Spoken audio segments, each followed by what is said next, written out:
President Trump declared the war on women's sports is over. LGBTQ plus advocacy groups are concerned that such policies could lead to increased harassment and discrimination against transgender youth. In today's episode, President Trump signed an executive order banning transgender athletes from women's sports.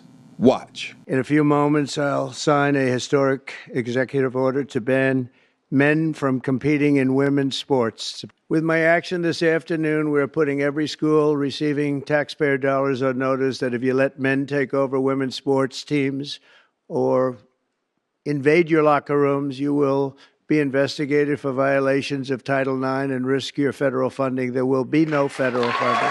So this will effectively end the attack on female athletes at public K-12 schools and virtually all U.S. colleges and universities. I don't think we've missed anything, but if we do, we'll make it up very quickly with an order. And for the same reason, just to make sure, I'm also directing our Secretary of Homeland Security, Kristi Noem, to deny any and all visa applications made by men attempting to fraudulently enter the United States while identifying themselves as women athletes. In Los Angeles in 2028, my administration will not stand by and watch men beat and batter female athletes, and we're just not going to let it happen, and it's going to end, and it's ending right now, and nobody's going to be able to do a damn thing about it because when I speak, we speak with authority. So let's unpack this. President Trump is directing federal agencies to enforce Title IX based on birth gender. The order threatens to withhold funding and requires immediate enforcement actions against institutions that deny single-sex sports and locker rooms. President Trump declared the war on women's sports is over during an East Room ceremony. The timing coincides with National Girls and Women in Sports Day, as Wednesday was the 39th annual celebration of this event, which was started in 1987 as a way to celebrate female athletes and inspire girls to participate in sports. Public opinion appears to align with this move, as AP Votecast showed over half of survey voters believe transgender rights have gone too far. A Gallup survey of U.S. adults conducted in May 2023 found that nearly 70% of respondents said trans athletes should be allowed to compete only on sport teams that correspond with their birth sexes. That's up from 62% in 2021. According to the Movement Advancement Project, an LGBTQ think tank, 27 states already have laws, regulations, or policies banning transgender students from participating in sports consistent with their gender identities. The order's reach extends beyond schools to the 2028 Los Angeles Olympics, with Secretary of State Rubio directed to pressure the IOC on transgender participation in women's sports. Homeland Security will screen visa applications to prevent entry of transgender athletes who fail to participate in sports according to their birth gender. The NCAA, under President Charlie Baker, issued a statement Wednesday saying the association was reviewing Trump's order and would take necessary steps to align NCAA policy. He said, "We strongly believe that clear, consistent, and uniform eligibility standards would best serve today's student athletes instead of a patchwork of conflicting state laws and court decisions." To that end, President Trump's order provides a clear national standard. We stand ready to assist schools as they look for ways to support any student athletes affected by changes in the policy. So what's the public response?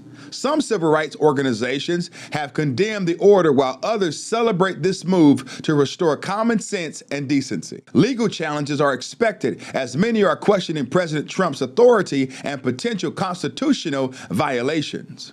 Recent developments include a lawsuit by 3 former teammates of transgender swimmer Lia Thomas against the NCAA, Ivy League, and their universities, alleging Title IX violations and allowing Thomas to compete at championships. On the other hand, transgender athletes have expressed strong opposition to President Trump's executive order barring their participation in women's sports. Take a look at this. President Trump made a campaign promise to keep men out of women's sports, and today he signed an executive order banning transgender women and girls from from competing in women's sports. Now, this coincides with the National Girls and Women in Sports Day, and it's the latest executive order aimed at transgender people. NBC4's Hetty Chang live in Santa Ana with more reaction on this. Hetty? Colleen, we just happened to find out about a transgender support group that meets here in Santa Ana every week. I did go in there and speak with several trans women. They say they not only feel disappointed, but also misunderstood. They feel they should be able to play on a sports team they identify with. More than a dozen people from the transgender community meet in Santa Ana every Wednesday for this support group hosted by Alianza Trans Latinx, a trans-led nonprofit. Today is someone's birthday, but this afternoon there's not much else to celebrate. This after President Donald Trump delivered on a campaign promise by signing an executive order banning transgender women from competing in women's sports. There's a lot of things that people don't understand about someone that is a transgender like myself. Shelly Sanchez was born male, but she fully transitioned to a woman several years ago. The 37-year-old plays on a recreational soccer league for women. Sanchez says it's exactly where she belongs. I know girls there that they were born biologically female, that they way faster than myself, they kick the ball harder than myself, and doesn't make them a male, right? Most of America does not agree with Sanchez, according to a Gallup survey in 2023. Nearly 70% of people said trans athletes should be allowed to compete only on sports teams that correspond with their birth sex. Trump's order, titled Keeping Men Out of Women's Sports, is the fourth order directly targeting transgender people. The LGBTQ+ community fears there will be many more orders targeting its community to come. Once, we've erased effectively from the federal government, transgender people, who do you think is going to be next? We're all scared. We're angry. And there's power in that. So we're fighting. President Trump also issuing a warning to the IOC, the International Olympic Committee, ahead of LA 2028, saying, quote, we want them to change everything having to do with the Olympics and having to do with this absolutely ridiculous subject. We're live in Santa Ana tonight. Hetty Chang, NBC4 News. Many transgender athletes are raising concerns that the order perpetuates stigma, exclusion, and misunderstanding of their experiences.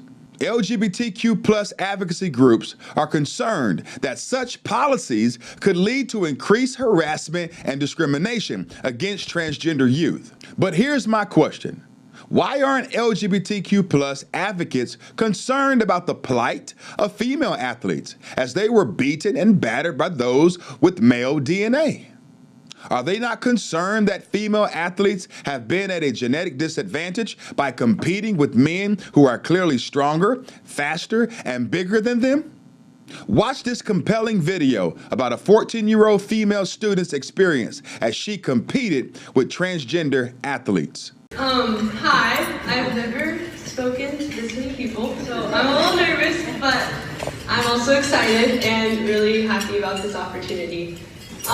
My name is Annalie Wilson, and I am 14 years old, and I am a freshman for the Eastmont School District.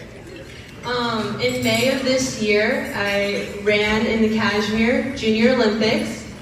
The Junior Olympics are a regional track meet for junior high athletes who place first or second throughout the track season, so it's a pretty big deal. It is basically the championships for our area. Sorry. I'm sure most of you have heard that at the Junior Olympics, I raced against a transgender athlete in the 1600 meter race. I had heard of this happening around our country, but I never expected to encounter it firsthand.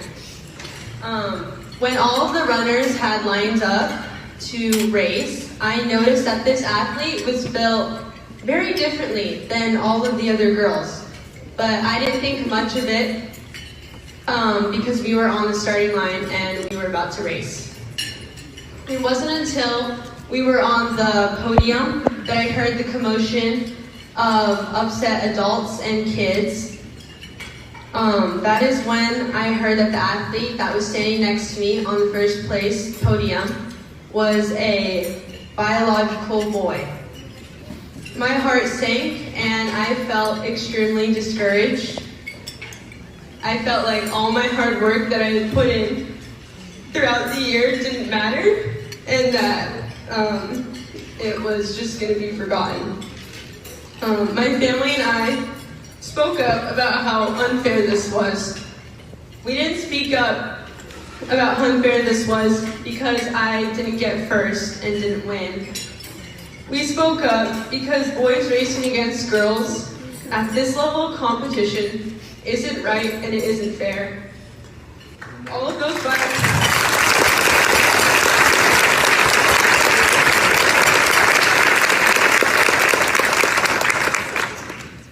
those biological girls standing up there next to me had worked just as hard as I had throughout the entire season. But at that moment, our hard work and talent did not matter. A coach on the transgender athletes team had heard my group of friends voicing their concerns and frustration about how unfair this was. They told my group of friends that if they were going to complain, they needed to go somewhere else and do it. Hearing this was devastating to me and my friends. It felt like we were being told to shut up, stop complaining, and just deal with it. And this is why I'm speaking up. Our female athlete voices need to be heard because we are the ones that this is personally affecting. Going through this experience has been incredibly hard. Adults have attacked my family and me for speaking up for fairness and protection of biological girls in sports. My family and I have been told by adults that we are transphobic, that I am a sore loser, and that I value winning more than a human life. We have also been told that it will be our fault and that we will be the ones responsible if this transgender athlete takes their life. And then I was told that I am simply just not good enough, and that's why I placed second. But I feel like the same people who are attacking female athletes for speaking up do not care about the mental tolls and struggles this is also taking on female athletes.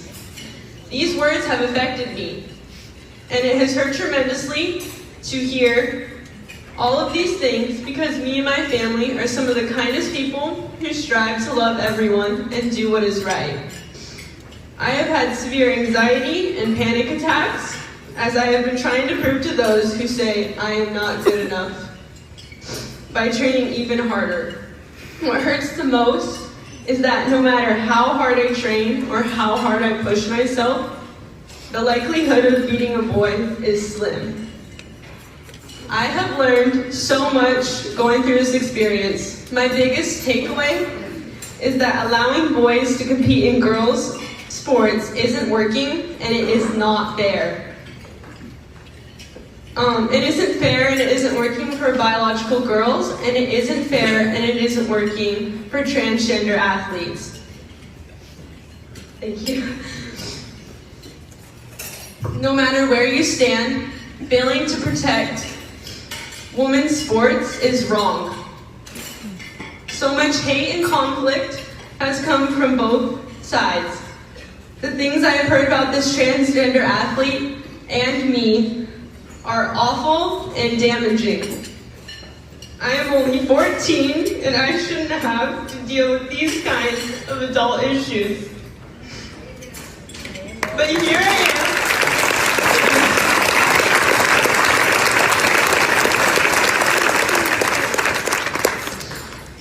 Thank you.